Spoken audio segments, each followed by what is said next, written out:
Bonjour, bienvenue à vos 10 minutes juridiques par le cabinet avocat Land Associés pour VK.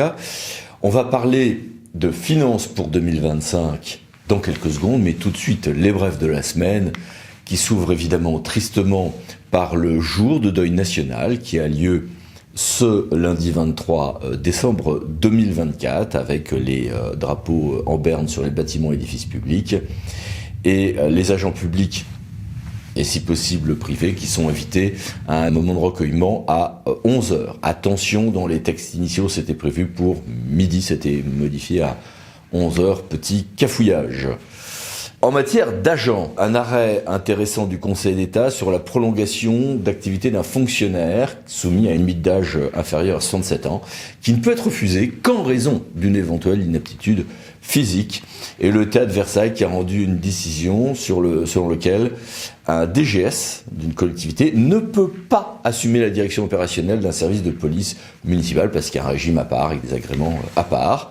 Et puis le Conseil d'État, toujours lui, qui le 18 décembre a estimé qu'il y avait une sorte de standard par défaut, de présomption d'urgence, quand il y a exclusion temporaire des fonctions à partir d'un délai d'un mois. C'est un peu plus subtil que ça en réalité. Élu maintenant, il n'y a pas de protection fonctionnelle que l'on peut accorder sous certaines conditions seulement, nous dit le TA de Versailles, ça pourrait être discuté. Et puis le TA d'Amiens a eu à connaître une affaire intéressante. Un adjoint au maire se voit retirer cette délégation, il attaque au tribunal administratif ce retrait, mais il démissionne du conseil municipal avant le jugement. Du coup, il y a non-lieu à statuer parce que le ravoir ces délégations n'aurait pas de sens s'il est plus conseiller municipal. Intéressant. Silence maintenant. Silence dont on va quand même dire un mot sur le droit de se taire qui est étendu à toutes les juridictions disciplinaires de l'art administratif de manière assez large. Conseil d'État 19 décembre 2024. C'est la suite de toute une série de décisions, CJUE, Conseil constitutionnel et Conseil d'État dont on a parlé ces derniers temps. Mais pas, en revanche, en responsabilité des gestionnaires publics, nous dit la Cour des comptes le 16 décembre, ce dont on pourrait discuter. Restons avec la Cour des comptes et donc ce régime de responsabilité, RGP ou RFGP, responsabilité financière des gestionnaires publics, où on apprend, sans grande surprise, que brader le domaine public, braconner le mobilier national, c'est braquer le droit et braver la Cour des comptes qui a sanctionné assez lourdement ceux qui avaient vendu aux enchères du mobilier qui était donc au château de Grignon. Et puis, deuxième décision coup sur coup de la Cour des comptes, on avait parlé ensemble de la première, sur le fait que payer indûment, réquisitionnant le comptable, des sommes qui ne sont pas dues, c'est s'offrir un voyage rue Cambon et être censuré. Pas de cadeau, sinon il vous explose à la figure. Et puis, l'actualité cette semaine a été un peu marquée aussi par plusieurs cas concernant des élus importants de débats sur la protection fonctionnelle à accorder ou pas accorder à ces élus. Je rappelle, pour les élus comme pour les agents, que selon la Cour de cassation, il ne peut pas être fait l'octroi de la protection fonctionnelle pour la prise illégale d'intérêt ni pour le favoritisme en dépit du principe de présomption d'innocence. Sinon, ça peut être en soi une infraction pénale.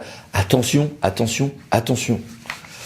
Allez, un petit mot sur l'urbanisme. On a la CA de Nancy qui a son rapporteur public qui s'adonne à des rêveries de promeneurs solitaires sur les sites sur lesquels il va devoir conclure en urbain, mais sans le dire, sans contradictoire, sans échange. Oui, c'est pas un problème, nous dit la CA de Nancy. Il n'est pas certain que la CEDH soit du même avis si on prend des décisions antérieures. CA de Nancy, toujours, mais une décision plus ancienne, où on a une sanction un peu amusante d'un refus de permis de construire, en fait, sur d'autres motifs que ceux du droit de l'urbanisme. Trois décisions en matière de langue maintenant.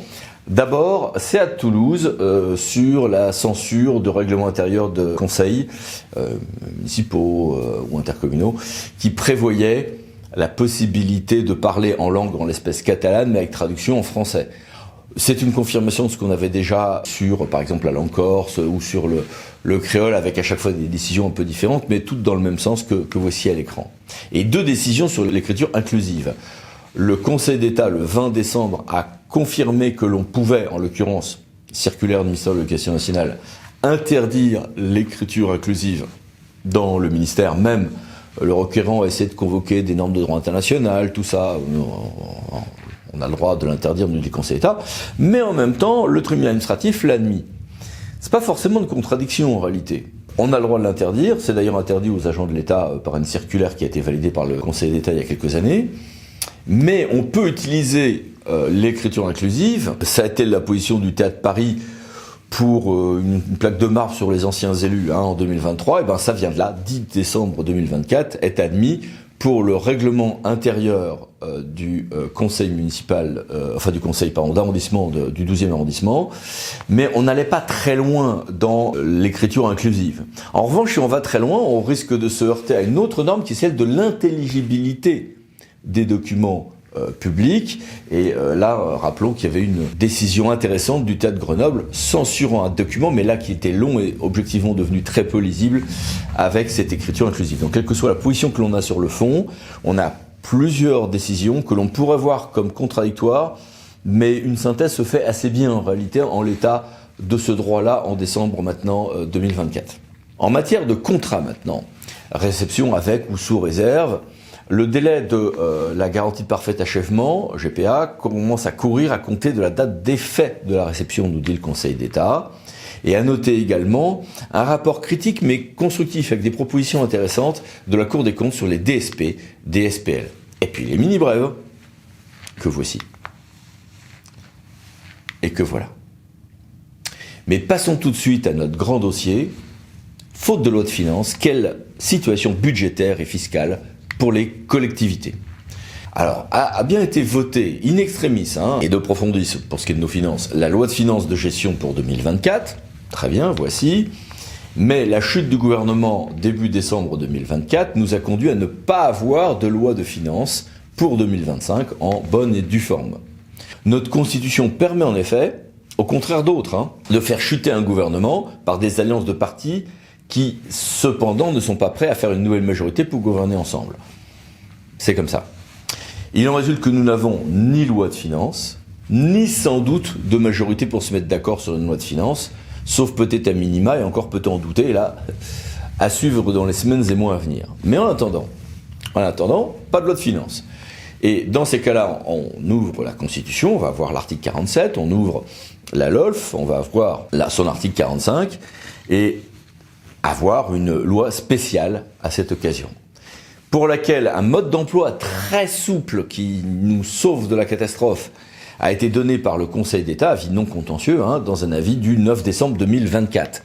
Ah, il y a quoi dans cet avis du 9 décembre 2024 ? N'hésitez pas à mettre sur pause. Voilà, je vous ai tout mis ici à l'écran, mais ça serait très long de décortiquer tous ces points. Sur cette base, cette fameuse loi spéciale a été publiée au journal officiel du 21 décembre. Voici à l'écran. Ce qui nous conduit à un certain nombre de bases sur lesquelles on peut se fonder et d'incertitudes pour savoir ce que seront nos finances en 2025. Pour tout ça, je me suis tourné vers un expert, et là peut-être en l'espèce un oracle, Luc-Alain Verviche. Bonjour Luc-Alain. Bonjour Eric. Première question, cette loi spéciale va, à partir du 1er janvier 2025, pouvoir régler la question des dotations, avec certaines limites, mais lesquelles ? Et puis quid de la péréquation ? Qu'espères-tu et que crains-tu ? En fait, ta question en comporte deux. Il est relativement facile de répondre à la première et beaucoup moins à la seconde. C'est vrai que la loi spéciale, on l'a vu, a été votée par les deux chambres et dans les mêmes termes, puisque le Sénat a souhaité accélérer le processus et qu'à l'issue du débat parlementaire, on se retrouve avec une loi spéciale qui comprend 4 articles. Donc les 3 initiaux prévus par le gouvernement, le premier concernant l'autorisation de percevoir les impôts dans les conditions existantes au 31 décembre 2024. 2 autres concernant l'autorisation de percevoir les emprunts pour l'État d'une part et pour les organismes de sécurité sociale qui en ont besoin, et notamment la CNRACL, ce qui n'est pas indifférent. Et puis l'Assemblée nationale a rajouté un article qui mentionne expressément ce que l'exposé des motifs du projet laissait entendre, mais ne concrétisait pas la mise en œuvre en fait, des prélèvements sur recettes pour permettre à l'État de commencer à verser les fonds qui sont dus d'une part à l'Union européenne et d'autre part aux collectivités territoriales. Et à ce titre, effectivement, il figure un montant de DGF identique à celui voté en 2024. Ce qui permet donc, effectivement, de verser dans le rythme classique des dotations, en tout cas de la dotation globale de fonctionnement, les 12e qui sont prévus par une circulaire relativement ancienne et qui n'a pas de raison d'être modifiée. En revanche, sur la péréquation, aujourd'hui, c'est beaucoup plus délicat parce que nous n'avons pas, évidemment, le dispositif déterminant les montants affectés à la dotation d'aménagement, dotation de solidarité urbaine, dotation de solidarité rurale. Et donc, on est forcé de s'en remettre au reste, si je puis dire, des dispositions juridiques qui précisent comment la dotation forfaitaire peut évoluer d'une année sur l'autre, comment les dotations de péréquation individuelles peuvent évoluer d'une façon sur l'autre dans une certaine fourchette, et comment la dotation d'intercommunalité, par exemple, doit augmenter de 90 millions d'euros tous les ans, et donc, a priori, c'est ce qui devrait se passer en 2025. Mais au-delà de ça, on ne sait rien, ce qui veut dire que ou bien le processus ira assez vite pour que la Direction générale des collectivités locales soit en mesure de tenir le calendrier habituel, ou bien le processus n'ira pas assez vite, et on se demande à ce moment-là si le comité des finances locales ne pourrait pas prendre la main, en fait, sur le montant à affecter aux différentes dotations de péréquation. Encore faudrait-il pour ça, évidemment, qu'ils se réunissent, c'est-à-dire qu'on est vraiment, là aussi, dans une logique de débat entre l'État et les collectivités locales. Et quid du volet fiscal ?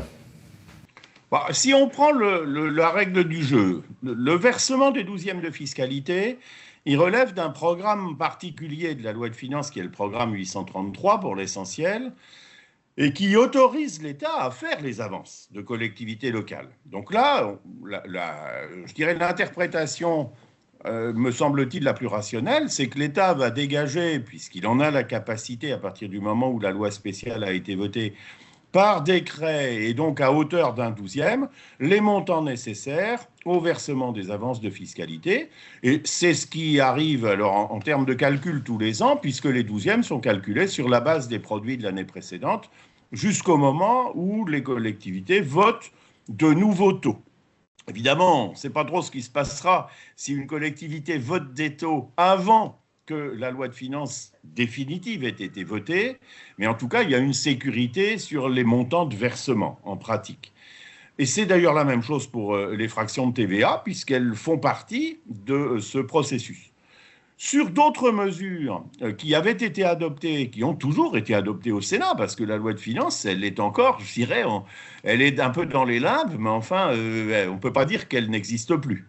Le projet, en tout cas.